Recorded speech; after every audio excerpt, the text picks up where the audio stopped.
Cartilage.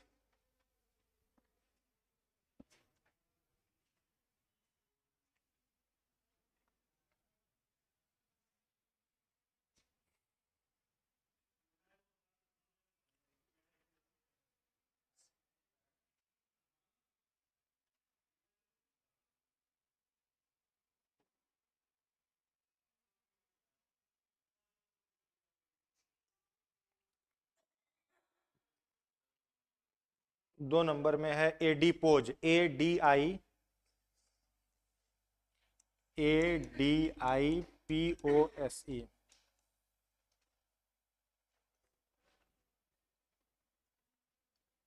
हो गया।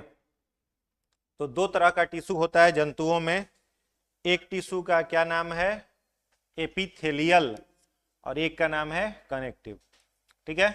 Epithelial का काम क्या है, समझ रहे हैं? एपिथेलियल टिश्यू का अगर आपसे पूछे कि फंक्शन क्या होगा, कार्य, तो क्या कहिएगा? हाँ बताइए।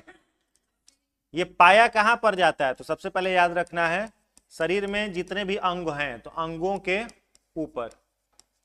कहां पाया जाएगा? अंगों के ऊपर। किन किन अंगों के? तो त्वचा,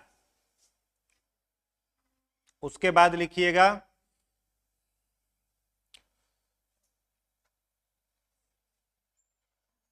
यकृत, उसके बाद लिखिएगा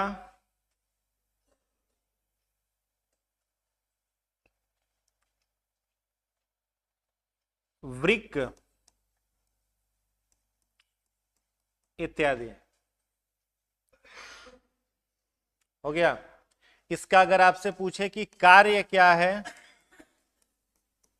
तो इन सारे अंगों को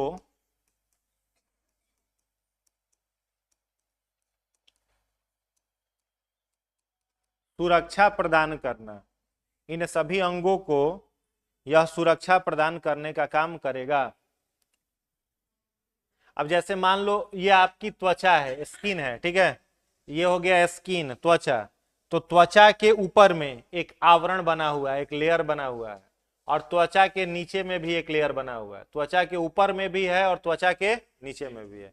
बीच में हो गया आपका अंग। या फिर मान सकते हो कि यहाँ पर आपका स्टमक है, तो स्टमक के ऊपर में भी एक आवरण है, स्टमक के नीचे में भी एक आवरण है। ठीक है, दोनों तरफ से, बीच में वो ऑर्गन होता है।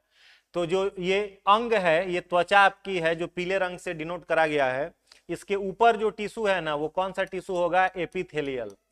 ये हो गया एपिथेलियल टिश्यू। और त्वचा के नीचे जो यह टिश्यू आप देख रहे हैं, इसको कहते हैं एरियोलर। क्या कहते हैं? एरियोलर। अब जैसे त्वचा है तो इसके ऊपर में जो सबसे लेयर है वो एपिथेलियल टिश्यू का है। लीवर, किडनी कुछ भी है, उसके ऊपर का जो टिश्यू है वो एपिथेलियल टिश्यू होता है। एपी का मतलब क्या होता है? ऊपर, और थेलियल का मतलब होता है अंग।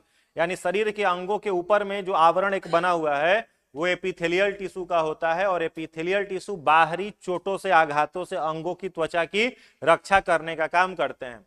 दूसरा टिश्यू है इसमें संयोजी ऊतक। तो संयोजन का मतलब क्या होता है? जोड़ने वाला, कनेक्टिव टिश्यू। इसका काम क्या है? बॉडी में सेल को कनेक्ट करना और ऑर्गन का फॉर्मेशन करना। सारे कोशिकाओं को जोड़ेगा और अंग का निर्माण करेगा, कनेक्टिव टिश्यू कहा जाता है। आपको याद होगा कि कनेक्टिव टिश्यू में मैंने आपको रक्त के बारे में पढ़ाया था, ब्लड। और ब्लड के बारे में क्या लिखाए थे? Blood is a fluid connective tissue, लिखाए थे ना। रक्त तरल संयोजी ऊतक है। रक्त क्या है? तरल संयोजी ऊतक होता है, फ्लूइड कनेक्टिव टिश्यू होता है। इसमें पहला क्या लिखा हुआ है? Areolar, adipose. अब एरियोलर का कार्य क्या है? तो एरियोलर कहां पाया जाएगा बताइए? ये कहां पाया जाएगा? तो ये पाया जाएगा धमनी। एरियोलर जो है, धमनी का मतलब क्या होता है? आर्टरी। और कहां? सिरा, तथा, सिरा का मतलब होता है भेन, ठीक है, तथा धमनी, सिरा तथा त्वचा के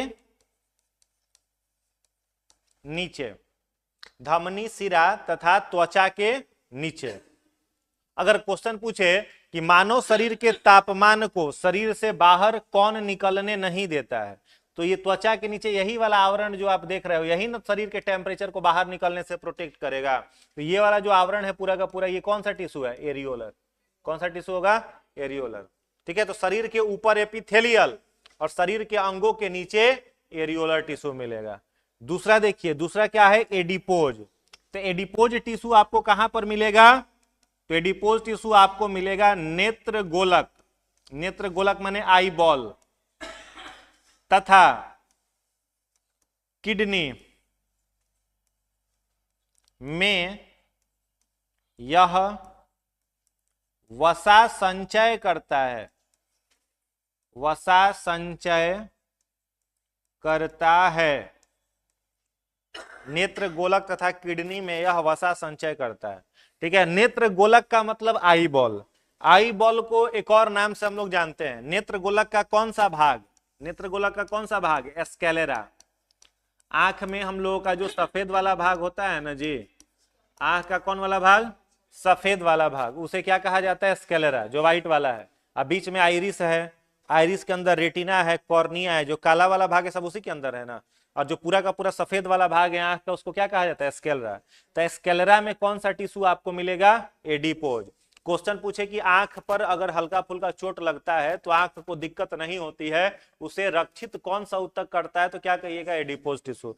किडनी के अंदर वसा जमा रहता है, तो किडनी में जो वसा फैट स्टोर रहता है वो किस टिश्यू के द्वारा रहता है, एडिपोज टिश्यू के द्वारा। तो नेत्र गोलक में और किडनी में वसा का संचय या फिर किडनी तथा नेत्र को बाहरी चोटों से बचाने का काम कौन सा टिश्यू करेगा, एडिपोज टिश्यू करेगा। क्लियर है, एडिपोज का काम क्या हो गया, फैट स्टोरेज, वसा का संचय। टेंडन से आप पहले से परिचित हो, मैंने इसके बारे में आपको लिखा दिया था, बोन प्लस मसल्स लिखाए थे ना। टेंडन क्या काम करता है, बोन को किससे जोड़ता है, मसल्स से, हड्डी को मांसपेशी से जोड़ने का काम टेंडन का है। ठीक है, लिगामेंट भी आपको याद होगा, बोन प्लस बोन, हड्डी को हड्डी से जोड़ने का काम लिगामेंट। ट्रिक लिखाए थे ना एगो, बम्टी बबली, ठीक है, ट्रिक लिखवाया था हमने, बम्टी और बबली। तो बम्टी मैंने बी मतलब बोन, एम मतलब मसल, टी मतलब टेंडन, यहां भी बोन बोन लिगामेंट। तो लिगामेंट में याद रखना है बोन प्लस बोन, और टेंडन में याद रखना है बोन प्लस मसल्स, और सेलेक्सर में याद रखना है मसल्स प्लस मसल्स। ठीक है, सेलेक्सर किसे कनेक्ट करेगा, मसल्स को मसल्स से। ठीक है, मांसपेशी को मांसपेशी से जोड़ने का काम किसका, सेलेक्सर का। अब यहां पर है बोन, जिसे हिंदी में अस्थि भी कहा जाता है। क्या कहा जाता है, अस्थि। तो अस्थि के बारे में क्या, अस्थि क्या काम करता है, तो किसी भी जीव के शरीर को कंकाल प्रदान करने का काम कौन करता है, अस्थि करता है। कंकाल का मतलब हड्डी नहीं होता है, कंकाल का मतलब होता है ढांचा। आप चेक कराइए जी, कुछ गंभीर बीमारी है आपको, आप ही को कर रहे हैं व्हाइट शर्ट, हाँ इसको मेडिकल कराए थे ना, बहुत गंभीर, जैसे कर रहे हैं तो वायरसवा निकल के आसपास में फैल जाएगा। मास्क लगा करके बैठा करो जी, बाकी के लोग, बहुत खतरनाक होता है ये, इसको सोर थ्रॉट डिजीज कहते हैं। सोर थ्रॉट डिजीज बहुत गंभीर, हम तो सेफ जोन में हैं। ठीक है, आसपास में जो बैठा हुआ है उससे बेचारा खतरा में पड़ जाएगा। हाँ किया तो वायरस निकला, हाँ इसको सोर थ्रॉट डिजीज कहते हैं, बहुत घातक होता है ये, जल्दी दिखाइए डॉक्टर से। हाँ तो उतना लेट, अब बृहस्पतिवार है, सुख शनिचर इतवार सोमवार 4 दिन वेट करा, 4 दिन में बहुत डैमेज कर देगा, जल्दी उसका इलाज करिए, समझे। गर्म पानी सबसे जो भी हो वो सबसे इलाज करिए उसका। अब देख लीजिएगा, बाकी को एलर्जी मत हो जाए। भाई मास्क पहन के बैठा करो या फिर इनको पीछे बैठाया करो सबसे, तो अच्छा ना तो मास्क पहन के बाकी बैठा करो। चलो, बोन, बोन का मतलब क्या होता है, अस्थि। ठीक है, हड्डी किस चीज है, हाँ अस्थि इसको कहेंगे। ठीक है, यह किस चीज का बना होता है, तो याद रखना है यह बना होता है calcium sulphate plus calcium phosphate. हड्डी जो है यह कैल्शियम सल्फेट, SUL होगा यहां, कैल्शियम सल्फेट और कैल्शियम फॉस्फेट के सॉल्ट का बना हुआ होता है। ठीक है, यह फ्लेक्सिबल होगा कि नहीं होगा, नहीं होगा, हड्डी मुड़ता उड़ता नहीं है। अब क्वेश्चन पूछे कि हड्डी नहीं मुड़ता है, क्यों नहीं मुड़ता है, तो हम लोगों के हड्डी के अंदर में एक प्रोटीन पाया जाता है। ठीक है, उस प्रोटीन का क्या नाम है, ओसिन। तो क्वेश्चन याद रखना है, बड़ा इंपॉर्टेंट है, कि मनुष्य के हड्डी में जो प्रोटीन पाया जाता है उसका नाम है ओसिन। कौन सा प्रोटीन? ऑसिन प्रोटीन। और इसी ऑसिन प्रोटीन के कारण हड्डियां मुड़ती नहीं हैं। और यदि हम आपसे पूछें कि बताओ सबसे लंबी हड्डी मानव शरीर की, तो थाई में जो हम लोगों का बोन है, इसको क्या कहा जाता है? फीमर। क्या कहा जाता है? फीमर। तो फीमर मानव शरीर की सबसे लंबी हड्डी है, थाइस बोन। और सबसे छोटी अगर हड्डी पूछा जाए तो कान में पाया जाता है, नाम है स्टेपिज। ठीक है, तो स्टेपिज सबसे छोटी हड्डी का नाम है और फीमर सबसे लंबी हड्डी का नाम है। तो ऑसिन, ऑसिन, OSINE। ठीक है, ऑसिन प्रोटीन। ठीक है, विटामिन डी की कमी से हड्डी में कौन सा रोग होगा? बच्चों में रिकेट्स और बड़ों में ऑस्टियोमलेशिया। ठीक है, बड़ों में ऑस्टियोमलेशिया, महिलाओं में होता है, पुरुषों में नहीं होता है। महिलाओं में ज्यादातर ऑस्टियोमलेशिया और बच्चों में कौन सा रोग? रिकेट्स। वयस्क अवस्था में जाने के बाद बड़ों में होता है। तो ऑसिन हो गया, समझ गए। उसके बाद आइए कार्टिलेज। तो कार्टिलेज जो होता है यह बना रहता है किसका? कैल्शियम फॉस्फेट का, कैल्शियम फॉस्फेट का। ठीक है, और यह कैसा होता है? हार्ड होता है कि मुलायम होता है? मुलायम। कैसा होता है? मुलायम। कार्टिलेज को शुद्ध हिंदी में उपास्थि भी कहा जाता है। ठीक है, बोन को अस्थि और कार्टिलेज को क्या कहते हैं? उपास्थि। ठीक है, यह कैसा होता है? सॉफ्ट बोन होता है, मुलायम हड्डी होता है। क्लियर है? कहां कहां पाया जाएगा? तो हम लोगों का नाक का ये आगे वाला भाग क्या है? कार्टिलेज है। ये क्या है? कार्टिलेज है। कान क्या है? कार्टिलेज है। ठीक है, तो कार्टिलेज इन सब जगहों पर पाया जाता है। अगर कार्टिलेज में पूछे कि कौन सा प्रोटीन होगा, तो प्रोटीन का नाम यहां याद रखिएगा, कॉन्ड्रीन। CONDRINE,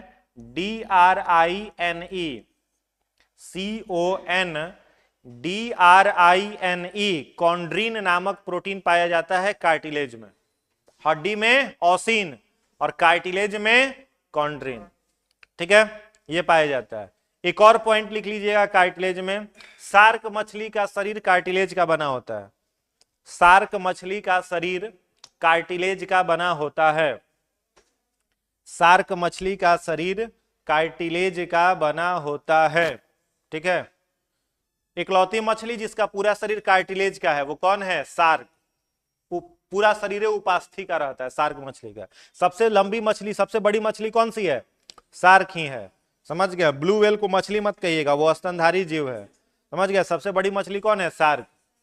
ठीक है, आगे बढ़े। सबसे छोटा फूल? उल्फिया। सबसे बड़ा फूल? सबसे छोटा पौधा?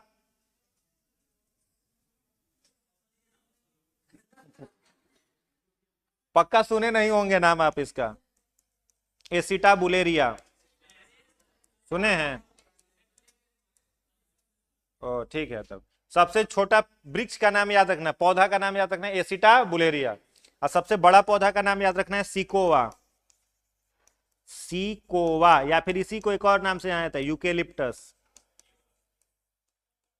अब दोनों ऑप्शन में लिख सकता है, यूकेलिप्टस भी लिख सकता है, चाहे सिकोवा भी लिख सकता है। सबसे लंबा होता है और सबसे छोटा होता है एसिटाबुलेरिया। और सबसे बड़ा फूल रिफ्लेक्सिया, सबसे छोटा वुल्फिया। हाँ, पानी में जलीय पौधा। यूकेलिप्टस तो ऐसे जमीन पर मिलेगा आपको, सफेदा का पेड़ नहीं देखे, व्हाइट कलर का एकदम लंबा लंबा होता है। हाँ, गवर्नमेंट उसको बैन कर दिया है लगाने से, बहुत ज्यादा पानी सोखता है, भूमिगत जल को बहुत नीचे कर देता है, इसीलिए उसको मना कर दिया गया लगाने से। हाँ, चलिए इतना ही याद कर लेना है। याद हो गया? एपिथेलियल ऊतक अंगों के ऊपर बाहरी चोटों से शरीर की रक्षा करेगा। कनेक्टिव टिश्यू का काम अंगों को जोड़ने का। ठीक है, रक्त कैसा है? तरल संयोजी ऊतक है। बाद बाकी जितना लिखे हैं सब ठोस संयोजी ऊतक है। ठीक है, रक्त को छोड़ के अन्य सब ठोस है। एरियोलर कहां पर मिलेगा? धमनी और सिरा के नीचे। इसी एरियोलर टिश्यू के कारण धमनी और सिरा इतना मजबूत होता है कि शरीर जल भी जाता है तो धमनी और सिरा नहीं जलता है। डेड बॉडी जब जल जाता है ना, देखिएगा उसका धमनी सिरा नहीं जलता, गोटिया करके रह जाता है, उसको फेंकना पड़ता है। समझ गया? क्योंकि उसमें कौन सा टिश्यू है? एरियोलर टिश्यू है। धमनी और सिरा में वेन आर्टरीज के नीचे पाया जाएगा। एडिपोज टिश्यू स्क्लेरा में मिलेगा, किडनी में मिलेगा, वसा का संचय करेगा। ठीक है, किडनी को और आंख को बाहर के चोटों से सुरक्षित रखेगा। टेंडन हड्डी को मांसपेशी से जोड़ेगा। लिगामेंट हड्डी को हड्डी से जोड़ेगा, सेलेक्सर मांसपेशी को मांसपेशी से जोड़ेगा।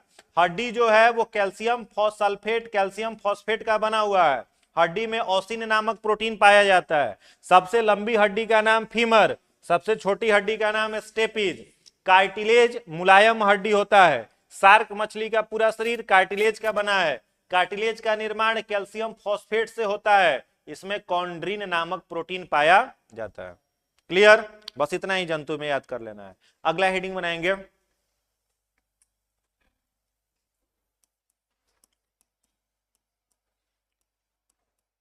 विविधता एवं वर्गीकी।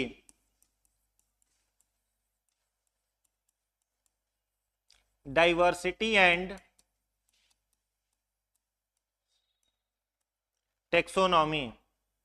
विविधता और वर्गीकी, डाइवर्सिटी एंड टेक्सोनॉमी।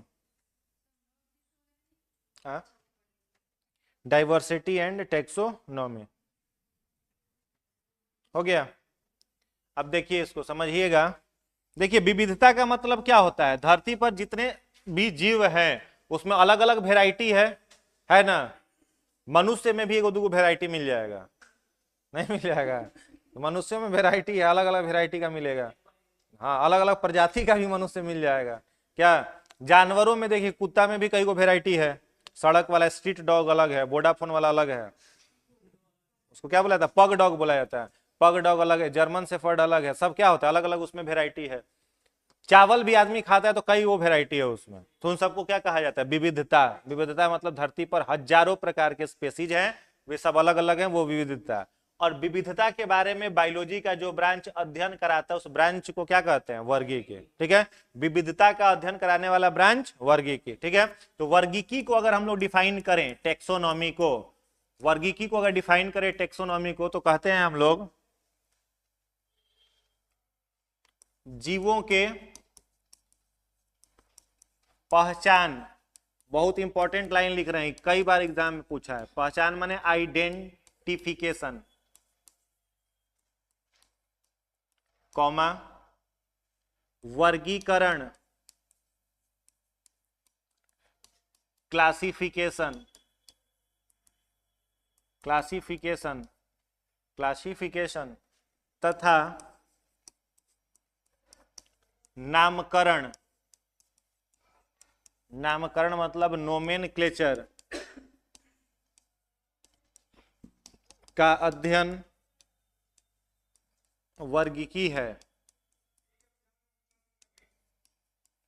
ठीक है, study of identification, classification and nomenclature of organism is called taxonomy.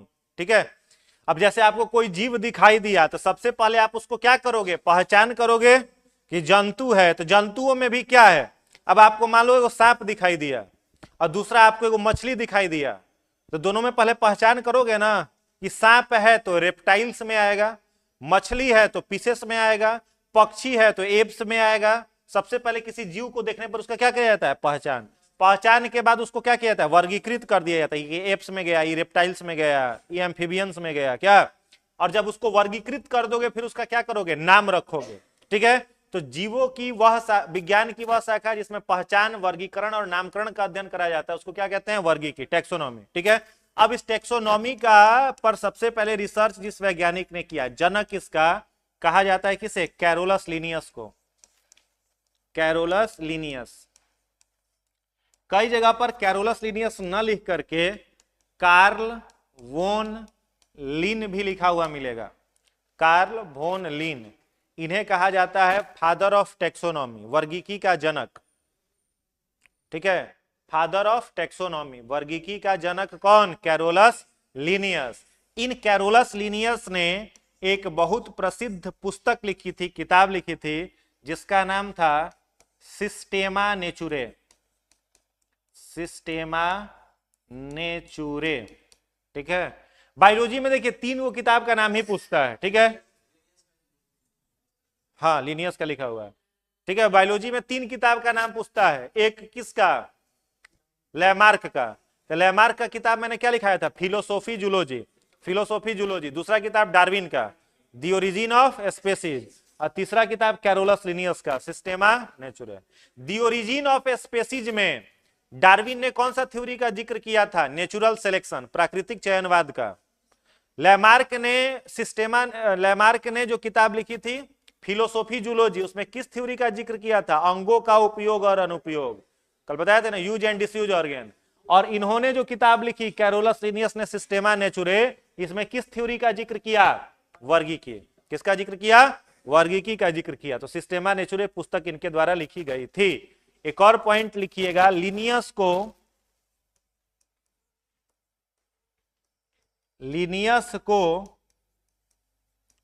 वर्गीकी comma द्विपद नामकरण, द्विपद नामकरण मतलब बाइनोमियल नोमेनक्लेचर, ठीक है। वर्गीकी माने टेक्सोनॉमी, द्विपद नामकरण माने बाइनोमियल नोमेनक्लेचर तथा दो जगत वर्गीकरण मतलब टू किंगडम क्लासिफिकेशन का जनक कहते हैं,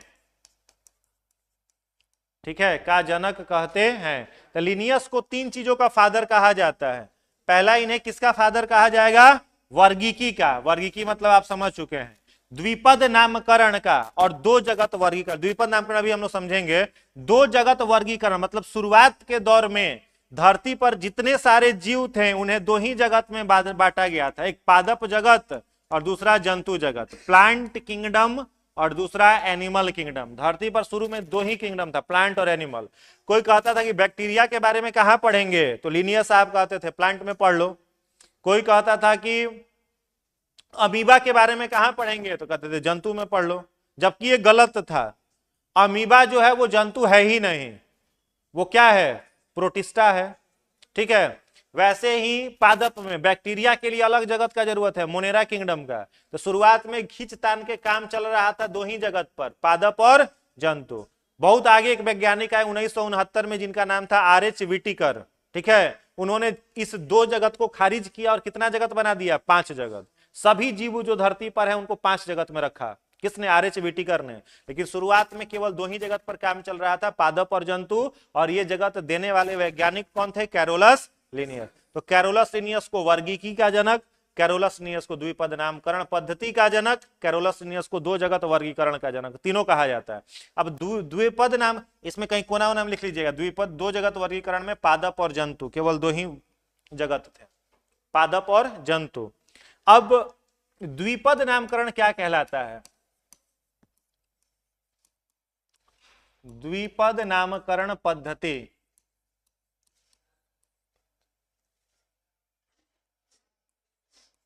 अंग्रेजी में कहते हैं बाइनोमियल नोमेनक्लेचर।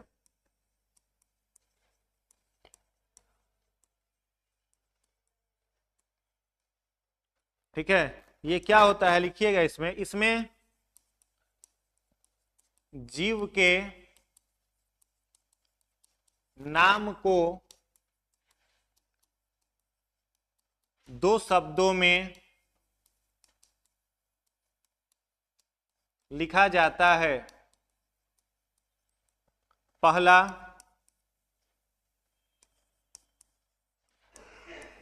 प्रजाति का नाम,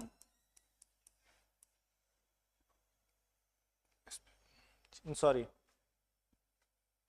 पहला लिखना वंश का नाम, वंश का नाम ब्रैकेट में लिखिएगा जीनस नेम। दूसरा लिखिएगा प्रजाति का नाम,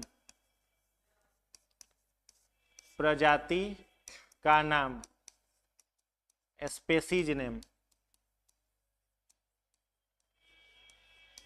स्पेसीज नेम। ठीक है। अब लिनियस के मन में एक बात आया कि जैसे मान लो यहां पर हम लोगों को कुत्ता दिखाई दिया था, भारत में उसको कहते हैं कुत्ता है, कुकुर है, स्वान है, कुछ कह दिए, हम लोग समझ जाएंगे। वही कुत्ता अगर किसी दूसरे देश में जाए, चीन में चला जाए, तो जरूरी है कि उसको कुत्ता लोग कहेंगे। वो अपने भाषा में बात करेंगे।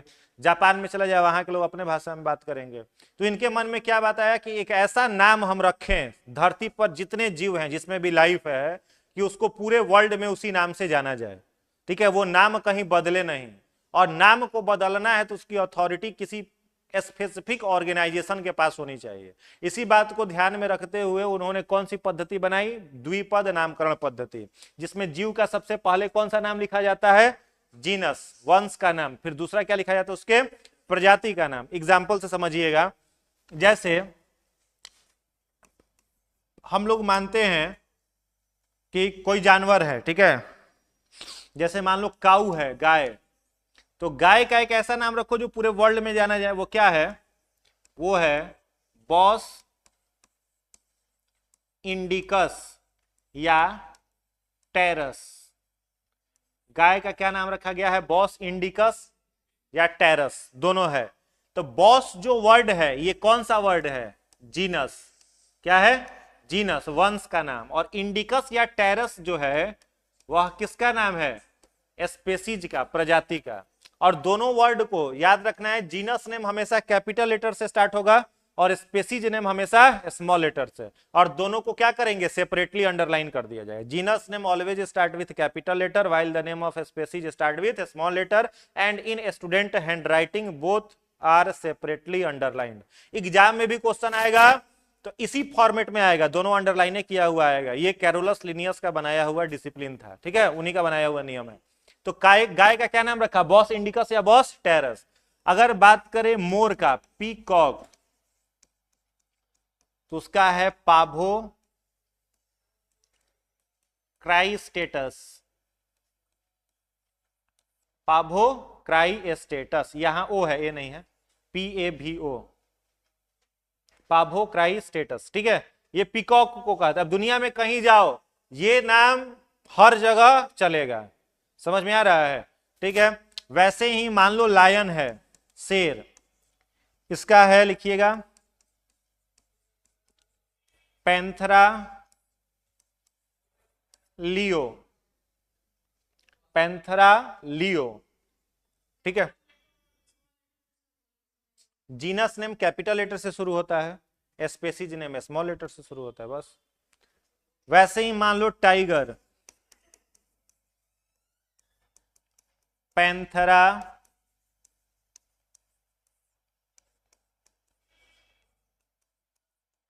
Tigris, Panthera tigris. वैसे ही मान लीजिए लियोपार्ड, लियोपार्ड माने तेंदुआ, लियोपार्ड, इसका क्या नाम है? पैंथरा पारडस। लियोपार्ड को क्या कहते हैं? पैंथरा पारडस। समझ रहे हो बाइनोमियल नोमेनक्लेचर क्या है? समझ में आ रहा है ना? उसके बाद लिखिएगा सिक्स्थ में मेंढक का, फ्रॉग, राना टिग्रेना, राना टिग्रेना। घोड़ा, हॉर्स, इक्वस कैबेलस। हाँ, लियोपार्ड में तेंदुआ, तेंदुआ। हाँ, हॉर्स में इक्वस, EQQUS। हाँ, क्वेश्चन में जैसे आप पिछला टेस्ट दिए थे, उसमें लिखा था भारतीय मोर का वैज्ञानिक नाम क्या है? लास्ट क्वेश्चन था, 50वां था ना, और ऑप्शन में दिया रहेगा 4 ऑप्शन, उसी में से। हॉर्स का हो गया Equus caballus. House mouse, house mouse माने घर में जो चूहा रहता है, छुछुंदर नहीं, चूहा। छुछुंदर चूहा में अंतर है। इसका नाम है मुस्कुलुस। अब वो खेते वाला है, ये जो घरेलू चूहा वो खेत में वही रहता है ना। हाँ, एक ही है, मुस्कुलुस। छुछुंदर अलग होता है, उसका चोच जो होता है ना, वो आगे थोड़ा सा लंबा निकला रहता है, उसका नहीं, हाउस माउस का। 9 में लिखिएगा कोबरा,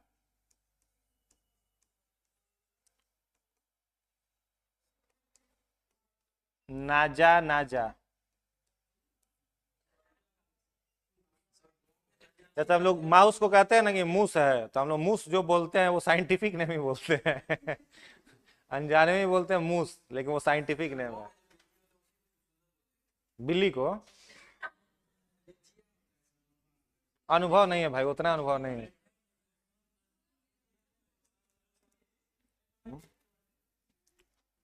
बुफेलो का लिखिए, भैंस का।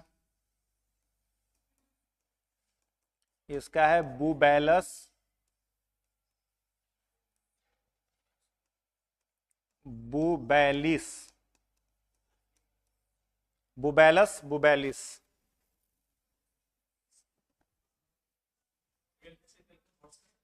इक्वस कैबेलस।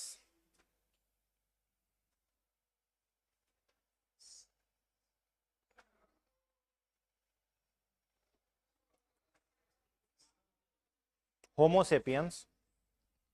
ह्यूमन का होता है होमोसेपियंस।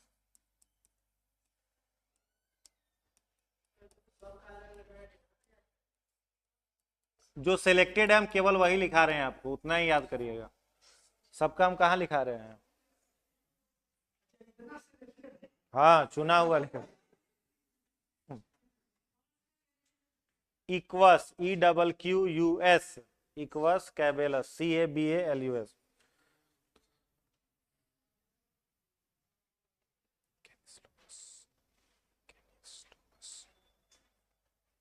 हो गया इतना?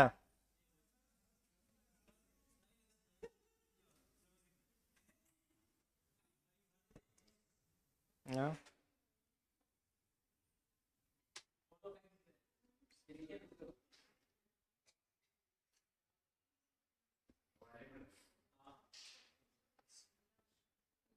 हो गया।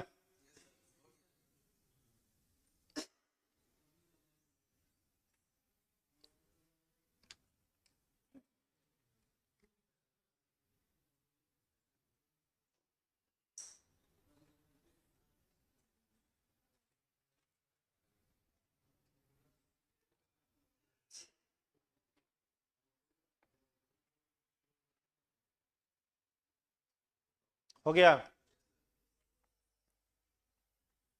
कैट का लिखिएगा, फेलिस कैटस। डॉग का लिखिएगा, कैनिस loops.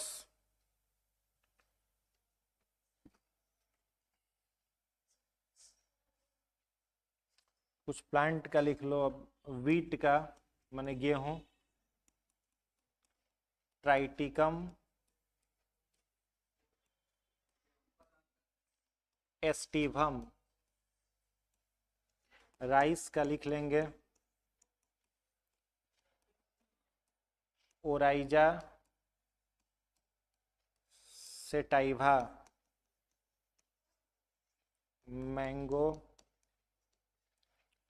Mangifera indica. Pea Pisum नहीं।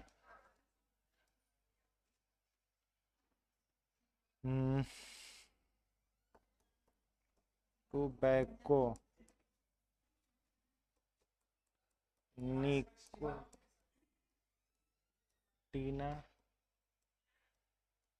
टोबैकम। क्या बोले? हाँ, राइस का Oryza sativa, SATIVA, Oryza sativa.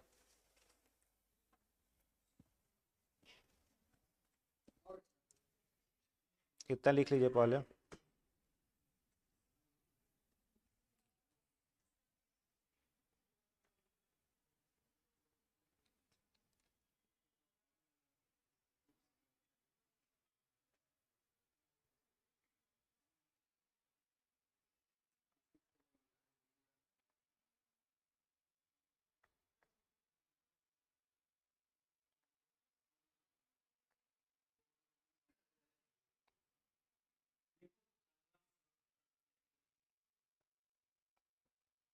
House fly लिखिएगा उसके बाद। House fly, Musca, house fly मैंने घरेलू मक्खी। हाँ घरेलू मक्खी, अब मक्खी में अलग अलग, सैंड फ्लाई से काला जार होता है, तो काला जार वाला ही नहीं, घर में जो मक्खी होती है टाइफाइड वगैरह फैलाती है। मस्का डोमेस्टिका, एग्जाम में जो आया वही लिखिए, डोमेस्टिका।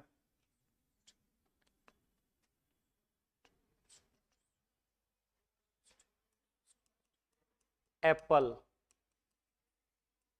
Malleus domestica. बनाना, केले का लिखिएगा, बनाना का। मूसा पैराडीसिका, मूसा पैराडीसिका। हम जैसे लिख रहे हैं वैसे ही लिखिएगा, फर्स्ट वाला कैपिटल लेटर से, सेकेंड वाला स्मॉल लेटर से, और दोनों को अंडरलाइन जरूर कर दीजिएगा। बस इतना नहीं करिएगा तो गलत हो जाएगा।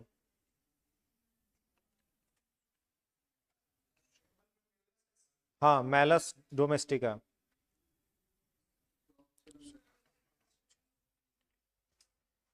बैगन का लिखिएगा ब्रिंजल,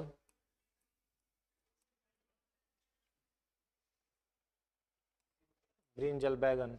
सोलानम,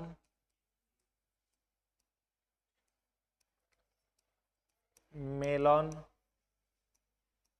सोलानम मेलॉन जीना। आलू का लिखिएगा पोटैटो, सोलानम ट्यूबरसम। अनियन का लिखिएगा एलियम सीपा।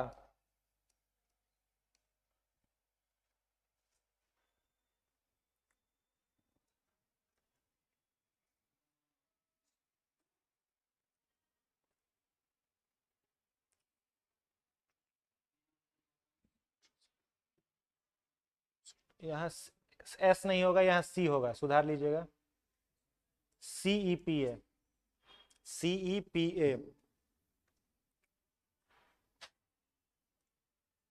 तंबाकू का लिखा दिया है ना।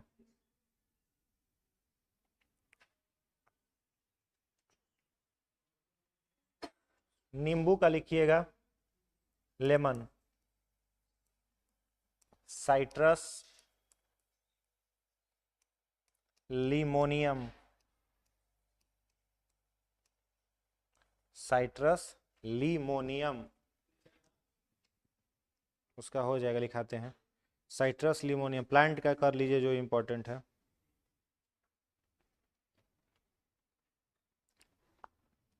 टमाटर का लिखवाए हैं, टमाटर का लिख लीजिए सोलानम लाइकोपेरिसिकम। भिंडी वाला अभी तक आया नहीं है। टोमेटो, सोलानम लाइकोपेरिसिकम,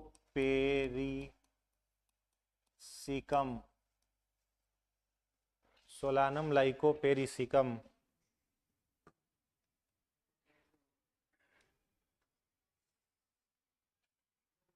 एक और था,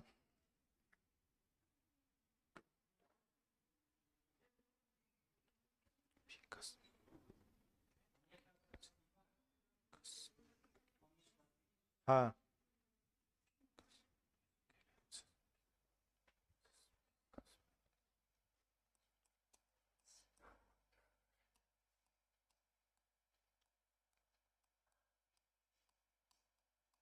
पिकस बेनघेलेंसिस, ये बरगद का है, बनियान, बनियान ट्री बरगद का। ये कई बार एग्जाम में आया है, इसको VVI कर लीजिएगा। बनियान, ficus बेनघेलेंसिस, Ficus बेनघेलेंसिस।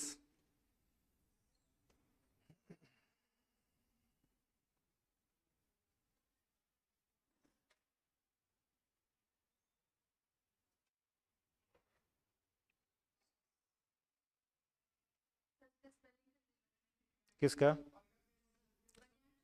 Ficus FICUS, FICUS, Ficus benghalensis. BENGHALENSIS।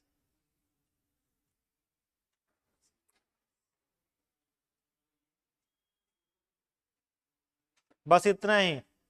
Cockroach का भी आया नहीं है जी, आया रहता है इसमें तो क्वेश्चन में रहता है, मेरे पास नहीं है। इतना ही देख लीजिएगा, ठीक है। कितना 12-15 हो गया ना, 20 को 22 को, बस इतना। 2-3 बार केवल पढ़ लीजिएगा, याद हो जाएगा, समझ गए। याद करने का जरूरत नहीं, ऑप्शन आएगा तो टिक हो जाएगा। 2-4 बार केवल पढ़े रहिएगा ना, तो ऑप्शन आएगा तो टिक हो जाएगा। एक बार इसको देख लीजिए फिर से। काऊ जो है गाय, गाय का क्या हो जाएगा? बॉस इंडिकस, ठीक है।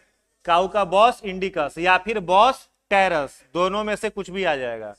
पिकॉक का होता है पाभो क्राई स्टेटस, ये जो है वो क्या है? जीनस नेम है, और ये स्पेसीज नेम है। लायन का पैंथरालियो, शेर का, बाघ का और तेंदुए का, तीनों का जीनस नेम एक ही है, स्पेसीज नेम अलग अलग है, ठीक है। पैंथरा है, लायन का पैंथरा लियो, टाइगर का पैंथरा टिग्रिस, लियोपार्ड का पैंथरा पार्डस, ठीक है। स्पेसीज नेम खाली बदल गया है। फ्रॉग का राना टिग्रेना, घोड़े का इक्वस कैबेलस, घरेलू चूहा का मूस मुस्कुलस, कोबरा का नाजा नाजा, बुफेलो का बुबैलस बुबैलिस, बुबैलस बुबैलिस, ठीक है। उसके बाद है बनियान बरगद के पेड़ का फिकस बेनघेलेंसिस, कैट का फेलिस कैटस, कुत्ते का कैनिस लूपस, गेहूं का ट्राइटिकम एस्टिवम, ट्राइटिकम एस्टिवम, चावल का ओराइजा सेटाइवा, मैंगो का मैंजीफेरा इंडिका, पी का पाइसम सेटाइवम, तंबाकू का निकोटीना टुबैकम। तंबाकू में क्या मिलता है? निकोटीन, इसलिए नाम है निकोटीना टुबैकम।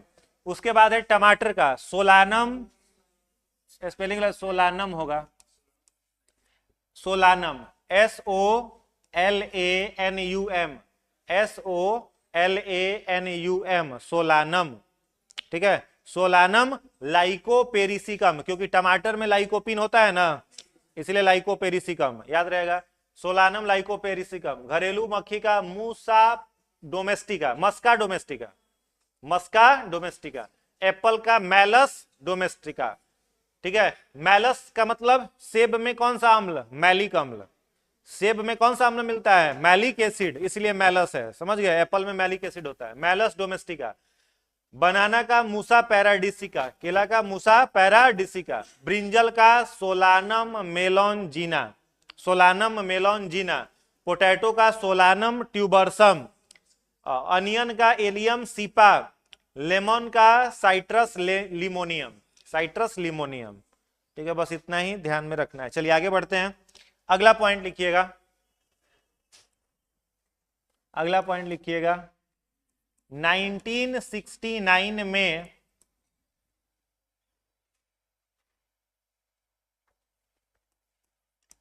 R.H. विटिकर द्वारा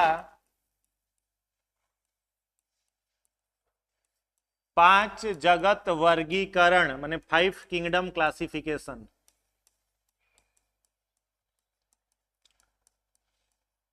सिद्धांत दिया गया, ठीक है। 5 जगत वर्गीकरण सिद्धांत दिया गया। अब जैसे मान लो लिनियस के मन में एक बात आया कि हम इस सब जो नामकरण है वो हम दे दिए, लेकिन कोई ऐसा भी तो हो सकता है जो इस नाम को नहीं माने या नाम को बदल दे,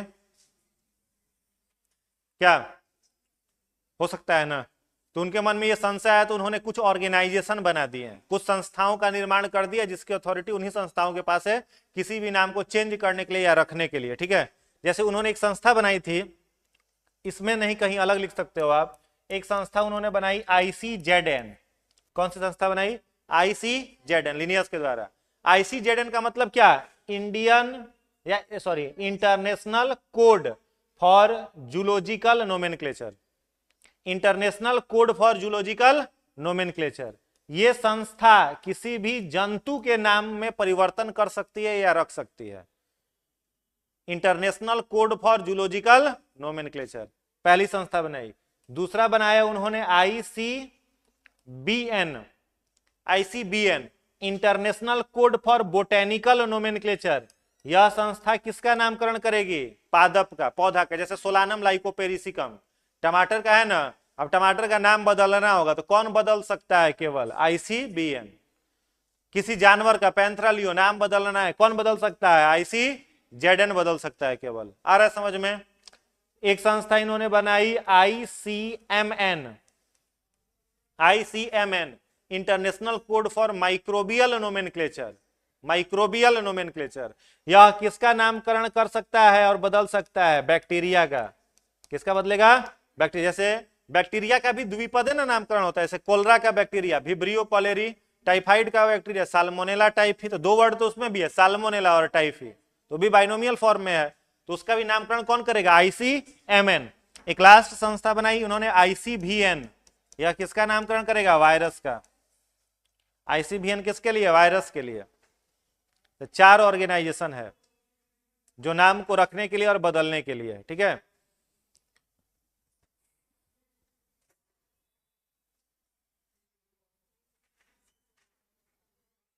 चलिए, हो गया।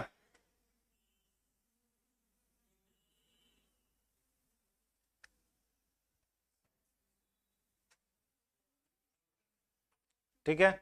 अब आरएच व्हिटेकर ने 5 जगत वर्गीकरण का नियम दिया। 5 जगत वर्गीकरण का क्या मतलब है? जीवों को 5 वर्गों में इन्होंने बांटा रखा। पहला वर्ग जो इन्होंने बनाया वो था मोनेरा। दूसरा वर्ग प्रोटिस्टा। तीसरा फंजाई। चौथा प्लांटी। पांचवा एनिमेलिया। तो 5 जगत वर्गीकरण का सिद्धांत किसने दिया? आरएच व्हिटेकर ने। मोनेरा, प्रोटिस्टा, फंजाई, प्लांट और एनिमेलिया।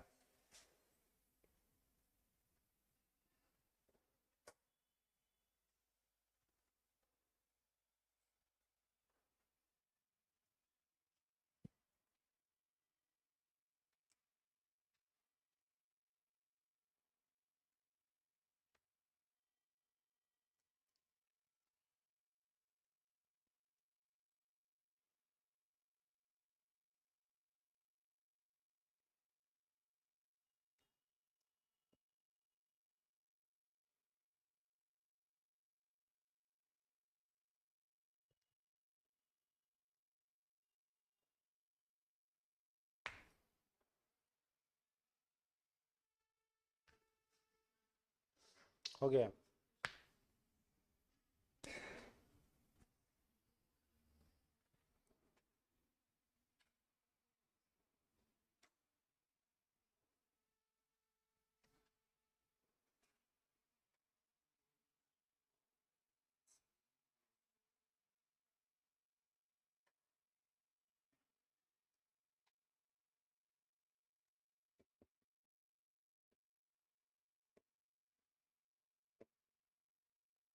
ठीक है, कितना जगत बनाया? 5। पहला मोनेरा, प्रोटिस्टा, फंजाई, प्लांट और एनिमेलिया।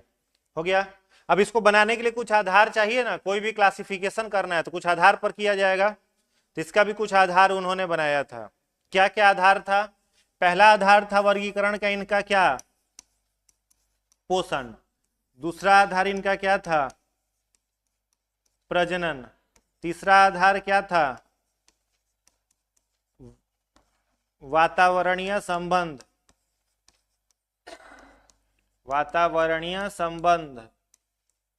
चौथा आधार क्या था? इकोनॉमिक इंपॉर्टेंस, आर्थिक महत्व। पांचवा आधार क्या था?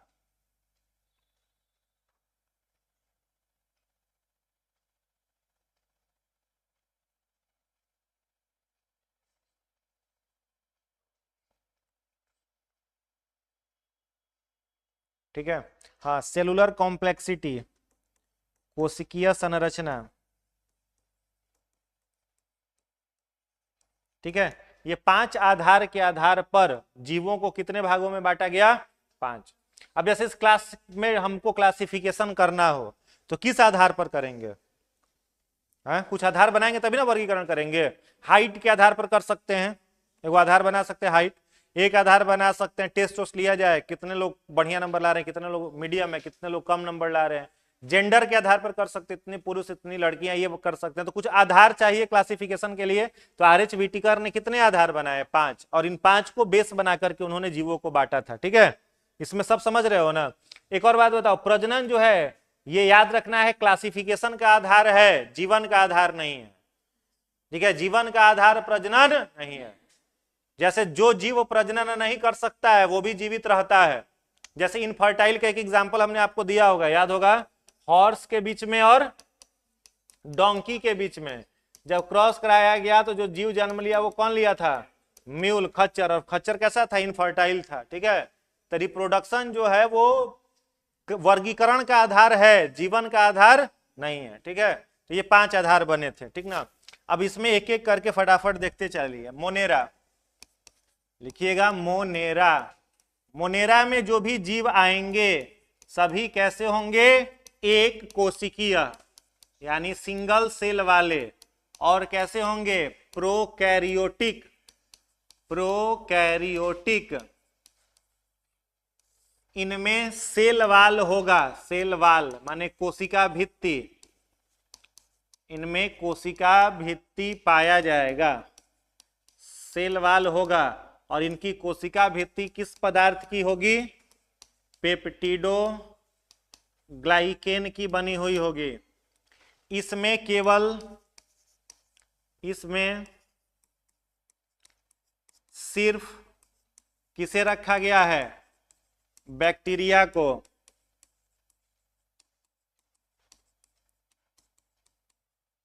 इस जगत में सिर्फ और सिर्फ कौन है? बैक्टीरिया, जीवाणुओं को रखा गया है। आकार के आधार पर बैक्टीरिया के प्रकार, आकार के आधार पर बैक्टीरिया के प्रकार। पहला कोकाई, अंग्रेजी में भी कोकाई ही कहेंगे, लिखिएगा गोलाकार, राउंड शेप। दूसरा लिखिएगा बैसिलस, अंग्रेजी में भी बैसिलस, डैश देकर के लिखिएगा छड़नुमा, रॉड शेप। तीसरा लिखिएगा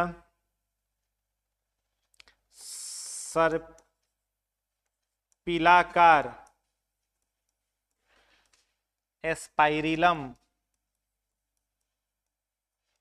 डैश देकर के लिखिएगा स्प्रिंग जैसा। चौथा लिखिएगा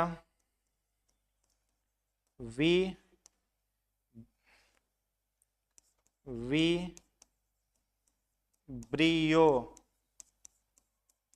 विब्रियो।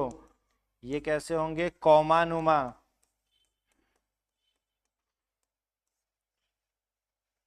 पांचवा लिखिएगा एस्ट्रिप्टो,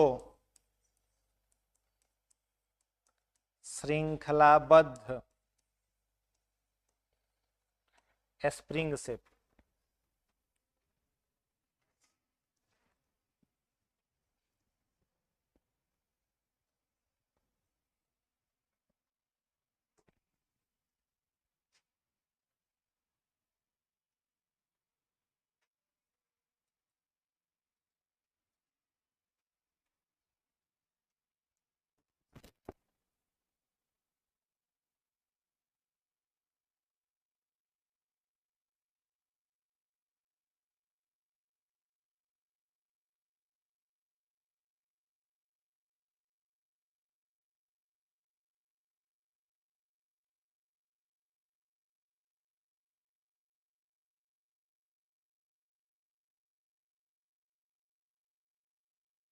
कौमानुमा, कौमानुमा, समझ गए? तो कौमा जैसा दिखाई देगा। जैसे मोनेरा जगत में केवल किसे रखा गया है? तो याद रखोगे इस मोनेरा जगत में केवल रखा गया है किसे? बैक्टीरिया को। मोनेरा खाली बैक्टीरिया के लिए, बात की कोई जीव इसमें नहीं है, केवल और केवल कौन? बैक्टीरिया। जितने भी बैक्टीरिया होते हैं सारे बैक्टीरिया कैसे होते हैं? एक कोशिकीय। All bacteria are single cell organism, सभी बैक्टीरिया एक कोशिकीय। किसी बैक्टीरिया में न्यूक्लियस नहीं होगा, इसलिए सब बैक्टीरिया प्रोकैरियोटिक। बैक्टीरिया में सेल वॉल होगा, किस पदार्थ का बना होगा? पेप्टिडोग्लाइकेन। बैक्टीरिया का, इसमें सिर्फ बैक्टीरिया को रखा गया है। आकार के आधार पर बैक्टीरिया के अलग अलग प्रकार, जैसे कोई बैक्टीरिया आपको ऐसे गोल दिखाई देगा, उस बैक्टीरिया का क्या नाम रखा गया है? कोकाई। अगर कोई बैक्टीरिया ऐसा दिख रहा है आपको रॉड जैसा, उसको क्या कहा जाएगा? बैसिलस। जैसे वो नाम है ना लैक्टोबैसिलस बैक्टीरिया, दूध को दही में बदलता है लैक्टोबैसिलस, तो लैक्टोबैसिलस का आकार कैसा होगा? रॉड जैसा होगा। आगे है सर्पिलाकार स्पाइरिलम, तो स्पाइरिलम जो होगा वो कैसा? आपके कॉपी का जो स्पाइरल बाइंडिंग है उस तरह से ऐसे दिखाई देगा, ठीक है। उसके बाद है विब्रियो कॉमानुमा, वो कैसा होगा? ऐसे कॉमा जैसा दिखाई देगा, ठीक है। स्ट्रिप्टो, तो स्ट्रिप्टो इनमें से कोई भी हो सकता है, जैसे हमने लिख दिया स्ट्रिप्टो कोकाई या स्ट्रिप्टोकोकस, मतलब ये बैक्टीरिया कैसा होगा? गोल, लेकिन किसमें होगा? श्रृंखला में, एक कॉलोनी बना करके रहेगा, चेन बना करके रहेगा, ढेर सारे बैक्टीरिया जुड़ा हुआ रहेगा। स्ट्रिप्टोबैसिलस रॉड शेप होगा, लेकिन रॉड से बैक्टीरिया सब कैसे में रहेगा? कॉलोनी में रहेगा। एक बीमारी लिखाए थे ना आप लोगों को, निमोनिया, तो निमोनिया में क्या लिखवाए थे? बैक्टीरिया से होने वाला बीमारी निमोनिया, उसमें क्या लिखा था? स्ट्रिप्टोकोकस निमोनाई। बैक्टीरिया का नाम नहीं लिखवाए थे, स्ट्रिप्टोकोकस निमोनाई, तो उसमें जो भी बैक्टीरिया होगा यही है ना, स्ट्रिप्टोकोकस निमोनाई। समझ गए? तो आकार के आधार पर ये जीवाणुओं के नाम हैं। अगर हम आपसे पूछे कि बताओ जीवाणु का प्रचलन अंग क्या है? मोनेरा का प्रचलन अंग मतलब वो किससे चलेगा, तो क्या कहोगे? बताओ। फ्लैजिला, ये लिखाए थे ना पहले भी। जीवाणु का प्रचलन अंग क्या होगा? फ्लैजिला। 3 गो प्रचलन अंग याद रखना है। अमीबा का प्रचलन अंग कूटपाद स्यूडोपोडिया, पैरामीशियम का प्रचलन अंग सिलिया, पैरामीशियम का सिलिया, अमीबा का स्यूडोपोडिया और बैक्टीरिया का फ्लैजिला, ठीक है। अब जैसे मान लो इस तरह का कोई बैक्टीरिया है, तो बताओ बैक्टीरिया में न्यूक्लियस बनाए कि नहीं बनाए?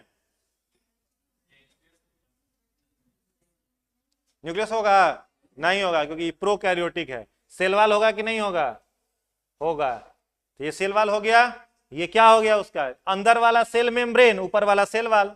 अब सेल मेम्ब्रेन से एक इस तरीके का लंबा धागा जैसा संरचना निकला हुआ रहेगा, इसी को कहते हैं फ्लैजिला, इसी से ये चलता है। समझ में आया? अगर किसी बैक्टीरिया में केवल एक फ्लैजिला हो तो इसको कहते हैं हम लोग मोनोट्राइकस। क्या कहेंगे? मोनोट्राइकस। कोई बैक्टीरिया है इसमें एक स्थान से 2 फ्लैजिला निकला हुआ रहे, इसको कहेंगे डाइट्राइकस। डाइट्राइकस, ठीक है। कोई बैक्टीरिया है इसमें अलग अलग जगह से एक एक फ्लैजिला निकला हुआ रहे, तो इस बैक्टीरिया को कहेंगे peritrichous. Flagella over whole body peritrichous, एक फ्लैजिला मोनोट्राइकस, 2 फ्लैजिला डाइट्राइकस, पूरे शरीर पर फ्लैजिला पेरीट्राइकस। क्या?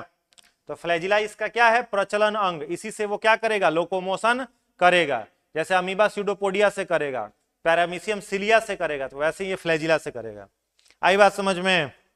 इसमें अगर पूछे आपसे, लिख लिए, इसमें पूछे कि पोषण कौन सा होगा? अमीबा में, इसमें मोनेरा में पोषण अगर पूछे न्यूट्रिशन, तो क्या कहोगे? कुछ स्वपोषी भी होता है ना। स्वपोषी का उदाहरण बताओ। स्वपोषी बैक्टीरिया का उदाहरण बोलो ना जी। साइनोबैक्टीरिया, साइनोबैक्टीरिया में क्लोरोफिल होता है, इसलिए यह क्या है? ऑटोट्रॉफिक है। साइनोबैक्टीरिया का ही दूसरा नाम क्या है? ब्लू ग्रीन एल्गी, BGA लिख देते हैं, नील हरित शैवाल। ये स्वपोषी बैक्टीरिया का उदाहरण है। बैक्टीरिया में स्वपोषण भी होता है और परपोषण भी होता है। परपोषण किस विधि से होगा? परजीवी प्लस मृतजीवी, दोनों विधि से। परजीवी माने पैरासाइट, मृतजीवी माने सेप्रोफाइट। नहीं समझ में आया? ये समझ में आया? स्वपोषी, स्वपोषी मतलब इसके पास क्लोरोफिल है तो अपना भोजन बना लेगा। परपोषण करेगा, तो परपोषण का मैंने 3 टाइप आपको लिखाया था। परजीवी, मृतजीवी, सहजीवी। तो बैक्टीरिया कभी सहजीवी नहीं होता। परजीवी दूसरे के शरीर पर आकर के रहेगा। जैसे किसी को टाइफाइड हो गया तो साल्मोनेला टाइफी बैक्टीरिया उसके शरीर पर आकर के रह रहा है ना, तो किसका उदाहरण हो गया? वो परजीवी का। मृतजीवी जो मरे हुए सड़े गले पदार्थों को सड़ाएगा। जैसे गोबर सड़ता है तो कौन बैक्टीरिया सड़ाता है उसको? मिथेनोजेन बैक्टीरिया। तो वो अपना भोजन कहां से ले रहा है? गोबर को सड़ा करके ले रहा है, तो मृतजीवी। बैक्टीरिया परजीवी भी है, बैक्टीरिया स्वपोषी भी है। कोई दिक्कत इसमें? लिख लिए इतना? चलिए, अगर पूछे कि बताओ बैक्टीरिया में प्रजनन कैसा होगा, तो प्रजनन यह अलैंगिक जनन करेगा। अलैंगिक माने एसेक्सुअल रिप्रोडक्शन। अलैंगिक जनन किस विधि द्वारा करेगा? बहुखंडन। बहुखंडन, बाइनरी फिजन। और लैंगिक जनन भी कर सकता है, सेक्सुअल रिप्रोडक्शन। लैंगिक जनन किस विधि द्वारा करेगा? कंजुगेशन। इससे क्वेश्चन आपको याद होगा, मैंने बताया था। क्या बताया था? यदि आपके पास 1 कप बैक्टीरिया है तो 5 मिनट बाद कितना कप में बदल जाएगा? तो आंसर कितना आया था? 32 कप। याद है? 1 मिनट में बैक्टीरिया क्या कप हो जाएगा? 2 कप। 2 मिनट में 4, 3 में 16 और 5 मिनट में 32 कप। तो ये क्या कर रहा है? मल्टीपल फिजन कर रहा है, बहुखंडन कर रहा है। तो अलैंगिक जनन करेगा तो बहुखंडन, और लैंगिक जनन की विधि इसमें कंजुगेशन। आई बात समझ में? बस इतना ही इसमें आपको याद रखना है बैक्टीरिया में, मोनेरा किंगडम में, ठीक ना। दूसरा जगत कौन सा है? प्रोटिस्टा। इसमें 2-3 पॉइंट ही है। प्रोटिस्टा जो है, यह भी कैसे जीव इसमें आएंगे? एक कोशिकीय लेकिन यूकैरियोटिक। इनमें न्यूक्लियस होगा, यूकैरियोटिक होंगे। क्लियर है? दूसरा पॉइंट, इस जगत को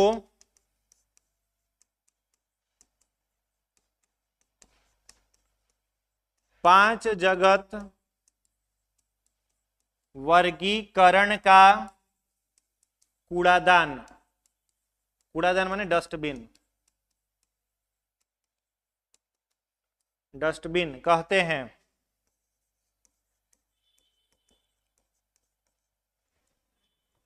इनमें अगर आपसे पूछें कि बताइए पोषण कैसा होगा, तो पोषण इसमें क्या होगा? पर पोषण माने हेट्रोट्रॉफिक न्यूट्रिशन, पर पोषण करेगा ये। इनमें किसी के पास क्लोरोफिल नहीं होता।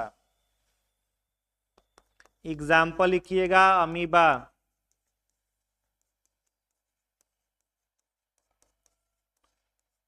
पैरामीशियम,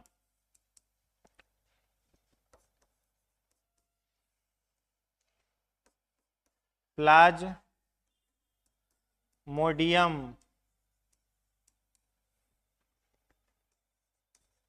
युगलीना,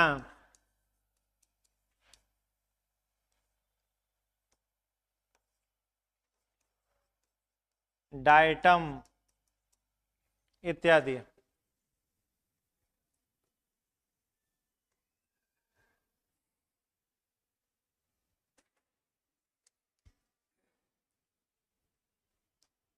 मछलियों का सबसे पसंदीदा खाना डायटम। ये क्वेश्चन था ना टेस्ट में। हाँ, मछलियों का सबसे पसंदीदा खाना होता है। लिख लिए? तो प्रोटिस्टा में जो भी जीव आएंगे कैसे आएंगे? इसमें एक और पॉइंट छूट गया। इनका अगर आपसे प्रचलन अंग पूछे तो क्या बोलोगे? बोलो। लोकोमोटरी ऑर्गन क्या होगा जी? कूटपाद और तथा सिलिया। कूटपाद तथा सिलिया वही है ना, क्योंकि उदाहरण में अमीबा है तो अमीबा किससे प्रचलन करेगा? कूटपाद से। पैरामीशियम किससे करेगा? सिलिया से। तो प्रोटिस्टा एक कोशिकीय यूकैरियोटिक, इस जगत को 5 जगत वर्गीकरण का कूड़ादान। कूड़ादान क्यों कहा जाता है? क्योंकि जो जीव किसी किंगडम में फिट नहीं बैठता है उसको किस में रख दिया जाता है, प्रोटिस्टा में। समझ में आ रहा है, किसी में फिट नहीं बैठा इसमें रखें, इसलिए इसको कूड़ेदान कहा जाता है। पोषण, स्वपोषण, पर पोषण, हेट्रोट्रॉफिक न्यूट्रिशन। हेट्रोट्रॉफिक न्यूट्रिशन किसी और के ऊपर डिपेंड रहेगा। अब जितना है सब बीमारी फैलाने वाला है। अमीबा में 2 अमीबा का नाम मैंने आपको लिखाया था, एक लिखाया था एंट अमीबा जिंजीबेरी, बीमारी में याद करो, एंट अमीबा जिंजीबेरी। कौन सा रोग हो रहा था उससे, पायरिया। मसूड़ा में होता है ना पायरिया, तो पायरिया किससे होता है, अमीबे से ना होता है। एक बीमारी होता है पेचिस, जिसमें आंत में घाव बन जाता है, डिसेंट्री कहते हैं, वो किससे होता है, एंट अमीबा हिस्टोलाइटिका, वो भी अमीबा की ही प्रजाति है। प्लाज्मोडियम से परिचित हो, कौन सा रोग, मलेरिया होता है ना, तो सब बीमारी फैलाने वाला है, तो परजीवी ही ना होगा, दूसरे पर निर्भर रहने वाला भोजन के लिए। क्लियर है। और प्रचलन करने के लिए किसका प्रयोग करेगा, कूटपाद का और सिलिया का। ठीक है, तो आज यही 2 किंगडम रहा। नेक्स्ट डे इस चैप्टर को खत्म कर देंगे। हाँ, प्रजनन लिख लीजिए। इसके प्रजनन का जो टाइप है अलैंगिक जनन, एसेक्सुअल रिप्रोडक्शन। किस विधि द्वारा करेगा, बाइनरी फिजन, द्विखंडन, जैसे अमीबा करता है ना द्विखंडन, उसी विधि द्वारा करेगा। तो इसको रिवाइज कर लीजिएगा और 2-3 चैप्टर जो भी है उसको तैयार रखिएगा। उत्तक और कोशिका, कभी भी उसका 50 क्वेश्चन दे देंगे, वो आप बना लीजिएगा।